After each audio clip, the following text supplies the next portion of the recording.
10वीं शक्ति। मां काली की करुणा गंगा किनारे बसा एक छोटा सा गांव था, रामनगर। यहाँ लोग अपनी सादगी और भक्ति के लिए जाने जाते थे। गांव के बीचों बीच एक प्राचीन काली मंदिर था, जहाँ हर शाम आरती होती और मां काली की महिमा गाई जाती। इस गांव में राधा नाम की एक युवती रहती थी। राधा बचपन से ही मां काली की अनन्य भक्त थी। उसके हृदय में मां के लिए अटूट श्रद्धा और प्रेम था।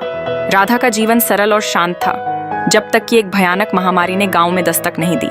देखते ही देखते स्वस्थ लोग बीमार पड़ने लगे और चारों ओर मृत्यु का साया मंडराने लगा। गांव में हाहाकार मच गया। वैद्य और हकीम भी इस बीमारी के आगे बेबस थे। राधा का परिवार भी इस महामारी की चपेट में आ गया। उसकी मां गंभीर रूप से बीमार हो गईं और धीरे धीरे उनकी हालत बिगड़ने लगी। राधा दिन रात मां की सेवा में लगी रहती, पर उनकी पीड़ा कम नहीं हो रही थी। राधा का हृदय दुख और निराशा से भर गया। उसे लगने लगा कि उसकी भक्ति में कहीं कमी रह गई है। तभी मां उसकी पुकार नहीं सुन रही हैं। एक रात जब राधा अपनी बीमार मां के पास बैठी रो रही थी, तो उसे मंदिर के पुजारी की बातें याद आईं।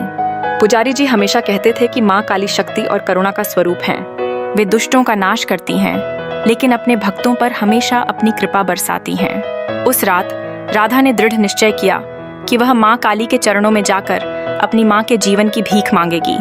अगली सुबह वह मंदिर की ओर चल पड़ी।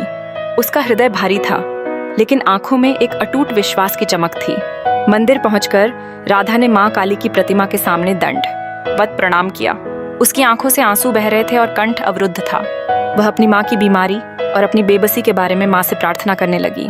उसने मां काली के अनेक नामों का जाप किया और अपनी पूरी श्रद्धा और भक्ति उनके चरणों में अर्पित कर दी। हे मां काली, हे जगदम्बे, राधा रोते हुए बोली, मेरी मां की रक्षा करो। उनके बिना मेरा कोई नहीं है। मैंने हमेशा आपकी पूजा की है, हमेशा आपका ध्यान किया है। मेरी भक्ति का फल दो मां, मेरी मां को ठीक कर दो। उसकी प्रार्थना में इतनी सिंसेरिटी और दर्द था कि मंदिर का शांत वातावरण भी मानो कांप उठा। राधा घंटों तक मां के सामने बैठी रही, अपनी आंखों के आंसुओं से मां के चरणों को धोती रही। धीरे धीरे रात बीत गई और सुबह होने को आई। राधा अभी भी मां के चरणों में बैठी थी। उसकी आंखों में थकान थी, लेकिन विश्वास अभी भी कायम था। तभी उसे मंदिर के गर्भगृह से एक धीमी आवाज सुनाई दी, हे भक्त, उठो, तुम्हारा प्रेम और तुम्हारी भक्ति मैंने स्वीकार की है। राधा ने आश्चर्य से ऊपर देखा। उसे लगा कि वह सपना देख रही है, पर वह आवाज स्पष्ट थी और उसके हृदय को शांति से भर रही थी। उसी क्षण गांव में खबर फैली कि महामारी का प्रकोप धीरे धीरे कम हो रहा है। जो लोग बीमार थे वे अब स्वस्थ होने लगे थे, और सबसे आश्चर्य की बात यह थी कि राधा की मां की तबीयत भी अचानक सुधरने लगी। अगले कुछ दिनों में वह पूरी तरह से स्वस्थ हो गई। राधा और उसके परिवार की खुशी का ठिकाना नहीं रहा। पूरा गांव इस चमत्कार को देखकर हैरान था। लोगों को विश्वास हो गया कि मां काली ने ही उनकी रक्षा की है। राधा फिर से मंदिर गई और मां काली के चरणों में गिरकर उनका धन्यवाद किया। उसकी आंखों में कृतज्ञता के आंसू थे। उसे समझ आ गया था कि मां काली केवल शक्ति का ही नहीं, बल्कि असीम करुणा का भी सागर हैं। वे अपने भक्तों के दुख को समझती हैं और उनकी पुकार अवश्य सुनती हैं।